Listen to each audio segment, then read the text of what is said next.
जो राजेंद्र बुढ़ा, जो भाई आपका पहले दिन से नरेश के साथ लड़ा, उसी राजेंद्र बुढ़ा के साथ अनशन तोड़ूंगा, उन जनता के साथ अनशन तोड़ूंगा।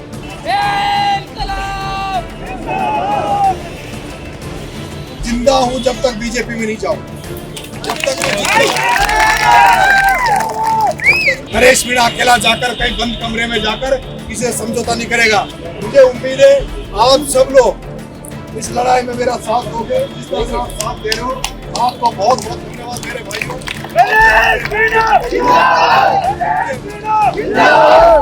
समरावता के बच्चों को, इन बच्चों को डोंगरी बांध को न्याय दिलाने के लिए हम लोग लाखों की संख्या में एक बार फिर से इस राजधानी में आएंगे। आओगे सब लोग?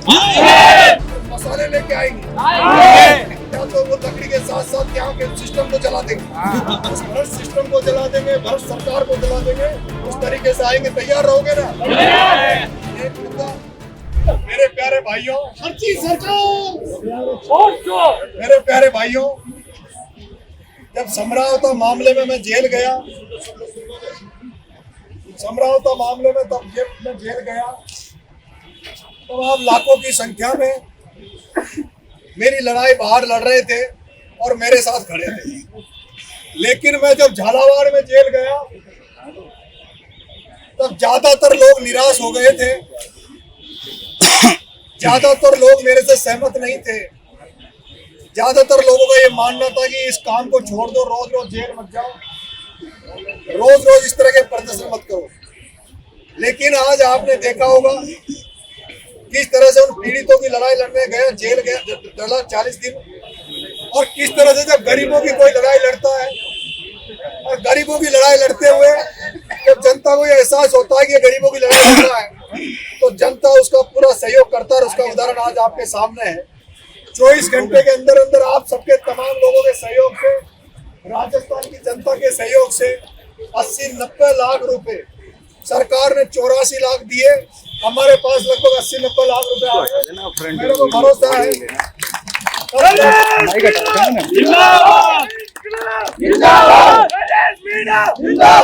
कल तक और बढ़ जाएंगे। लेकिन आप तमाम लोगों के माध्यम से कहना चाह रहा हूँ कि अब जो लोग, अगर कहीं लोग पीड़ितों की मदद के लिए कहीं इकट्ठा कर रहे हैं पैसा, तो वो मना कर दे, बंद कर दे। हमारा काम हो चुका है, जितना हमें जरूरत थी उतना हो चुका है। और मैं धन्यवाद दूंगा माता दीन जी गुजर साहब को, जिन्होंने इस आपके बेटे का अनशन तुड़वाने के लिए 51 लाख रुपए की मदद आपके सामने की थी। माता दीन गुजर को मैं धन्यवाद दूंगा। मैं आपसे ये भी कहना चाहता हूँ, एक और भामाशाह थे, उन्होंने भी मेरे को 50 लाख रुपए, जब मैंने कहा 51 लाख दूंगा, तो उन्होंने मना किया कि मेरा नाम अभी मत लेना। लेकिन 50 लाख रुपए की उन्होंने भी घोषणा करी थी, उन्होंने कहा था कि हम दे देंगे, पर मैंने आज उनको मना कर दिया कि साहब हमारा काम हो गया, अब आप अगर हमें कभी जरूरत पड़ी, कहीं इस तरह की लड़ाई लड़ी, तो आप मदद करना। उनको भी मैंने मना कर दिया। और आपसे भी कह रहा हूँ, कहीं कोई अब इस मुद्दे पर नहीं करे। लेकिन कुछ साथी, जैसे हमारे रेलवे के साथी है झांसी में, उन्होंने कुछ कलेक्शन किया है, कुछ रेलवे के साथी इधर और चेन्नई में पता नहीं और भी है, उन्होंने कलेक्शन किया है। वो जो कलेक्शन कर चुके हैं वो आ जाए। मैं 3-4 दिन बाद में उस पिपलोदी गांव जाऊंगा, उन परिवारों के साथ बैठूंगा और उनका एक ऐसा काम करना चाहता हूं जो मिसाल कायम हो जाए, जो ये बताया जाए कि नरेश मीणा ने सहयोग किया, जिसको वर्षों तक याद किया जाए, उस पूरे एरिया में, बेल्ट में याद किया जाए। इनको परमानेंट दुकानें खोल दिया, जो इस तरह का काम हम करेंगे वहां जाके उन परिजनों के बीच में बैठ के, ताकि उसको लोग याद करें। मित्रों, ये केवल अनशन, ये आंदोलन केवल उनको न्याय दिलाने का नहीं था, उस पूरी बेल्ट को जगाने का आंदोलन था, उस बेल्ट में आत्मविश्वास पैदा करने का आंदोलन था। जिस तरह से शुरू में 2 परिवार हमारे साथ आए थे और आज वो 7 परिवार हमारे साथ खड़े हो गए। इस आंदोलन को जिस तरह से सहयोग जनता ने किया है, उसको पूरा राजस्थान देख रहा है। मुझे भरोसा है उस बैकवर्ड एरिया में, हारोती अंचल जहाँ मैं आता हूँ, जहाँ लोग बोलते नहीं थे, अब अगर इस तरह की कोई भी घटना होगी तो मुझे भरोसा, जिस तरह से इन बच्चों का दाग टायरों पर डालकर, केरोसिन डालकर जला दिया था, किसी ने विरोध नहीं किया था। लेकिन अब कोई दुर्घटना दोबारा होगी तो वहां का व्यक्ति, हाड़ौती का आदमी चुपचाप नहीं बैठेगा। वहां के आदमियों को न्याय लेने के लिए जयपुर नहीं आना पड़ेगा, वहां के व्यक्ति वही न्याय करवा लेंगे, चाहे वो वसुंधरा हो, चाहे बिरला हो, कोई कितना ही बड़ा नेता हो, उससे हम वही न्याय, वही कोटा तक छीन लेंगे, जयपुर लड़ाई लड़ने के लिए नहीं आएंगे। इसलिए मिशन चलाया था। मित्रों, मैं अभी इस लड़ाई को नेता बनना सब चाहते हैं, लेकिन मैं नेतागिरी से हटकर मैं एक सामाजिक कार्यकर्ता बनना चाहता हूँ, सामाजिक नेता बनना चाहता हूँ जो समाजों के लिए काम करे, जागृति के लिए काम करे। और ये जो मैं अनशन पे था, आप लोगों से हाथ जोड़ के निवेदन कर रहा हूँ, मैं जब अनशन पे था तो उस अनशन से लोगों का ध्यान भटकाने के लिए एक फर्जी सरपंच, जो सरपंच भी नहीं है, उसके माँ बाप सरपंच होंगे, उसने किस तरह का वातावरण बनाया था। पहले उसने गुर्जर मीणाओं को लड़ाने का वातावरण बनाया, जिस तरह से सचिन पायलट और नरेश मीणा ने साथ रहकर, जिस तरह से प्रहलाद गुंजल और नरेश मीणा ने साथ रहकर गुर्जर मीणाओं को एक किया था, जिस तरह से मैंने जीआर कटाना का प्रचार करके गुर्जरों में अपना विश्वास जताया था, गुर्जरों का जिस तरह से सहयोग मिला, और आज आप लोग सब गर्व महसूस करोगे कि आपका बेटा नरेश मीणा है जिसको जान बचाने के लिए गुर्जर का बेटे ने 51 लाख रुपए आपके सामने दिए। मैं दोस्तों विश्वास दिला रहा हूँ आपको, जब मैं दूसरे भामाशाह का नाम अभी जाहिर नहीं करना चाहता, जिसने मुझे 50 लाख का आश्वासन दिया था, वो राजपूत समाज से आते हैं, जिन्होंने कहा था कि बेटा मैं 50 लाख रुपए भेज दूंगा, तुम अनशन छोड़ दो। मैंने जाट समाज ने मदद करी है। मैं आपको जब मैं लिस्ट जारी करूंगा, एक रुपए का हिसाब, एक रुपया जो हमारे पास आया, मैं अभी जोड़ के 1-2 दिन में, आजकल में, और आपके सामने फेसबुक के माध्यम से एक का हिसाब मैं आप सबके सामने रखूंगा, क्योंकि ये बच्चे हैं। 1 रुपए की भी नरेश मीणा ने ना तो अब तक बेईमानी करी है, ना आगे नरेश मीणा बेईमानी करेगा, क्योंकि ये नरेश मीणा पे विश्वास और भरोसा राजस्थान की जनता ने जो कायम किया है, उसी की देन है कि 24 घंटे के अंदर 80-90 लाख रुपए राजस्थान की जनता ने दिया है। लेकिन लड़ाई अभी खत्म नहीं हुई है। आपने समझौता के बाद में झालावाड़ गया तो सब लोग नाराज थे कि उग्रपन छोड़ दो, तो तुमने कहा तो मैं गांधी बन गया, लेकिन गांधी बना तो 15 दिन गांधी बन के रहा, उसका हाल तुमने देख लिया।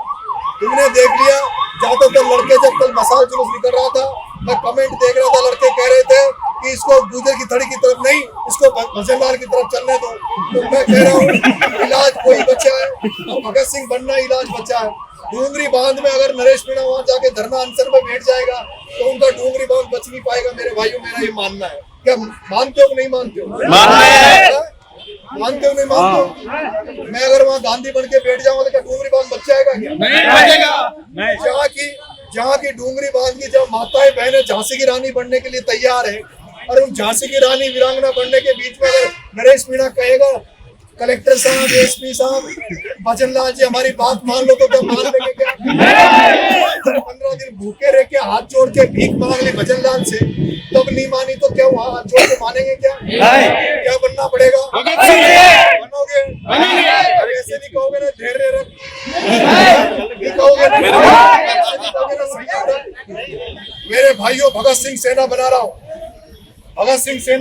धैर्य नहीं रखना, इनसे लड़ने। मेरी बात, धैर्य का मतलब होता है इंतजार करो, वेट करो। धैर्य का मतलब क्या होता है? इंतजार करो, वेट करो, जैसे सचिन पायलट इंतजार कर रहा है। मेरे से इंतजार नहीं होगा, मैं केवल 2-3 दिन में ठीक हो जाऊं, फिट हो जाऊं, दोबारा से डूंगरी बांध में जाऊंगा, कोई धैर्य नहीं रखूंगा, डूंगरी बांध वालों की लड़ाई लड़ूंगा। और फिर जब पड़ी समझौता के बच्चों को न्याय पूरा नहीं मिला, समझौता के बच्चों को न्याय नहीं मिला, इन बच्चों को न्याय नहीं मिला, समझौता के बच्चों को, इन बच्चों को डूंगरी बांध को न्याय दिलाने के लिए हम लोग लाखों की संख्या में एक बार फिर से इस राजधानी में आएंगे। आओगे सब लोग? और मसाले लेके आएंगे, या तो वो लकड़ी के साथ साथ यहाँ के सिस्टम को जला देंगे, उस भ्रष्ट सिस्टम को जला देंगे, भ्रष्ट सरकार को जला देंगे। उस तरीके से आएंगे, तैयार रहोगे ना?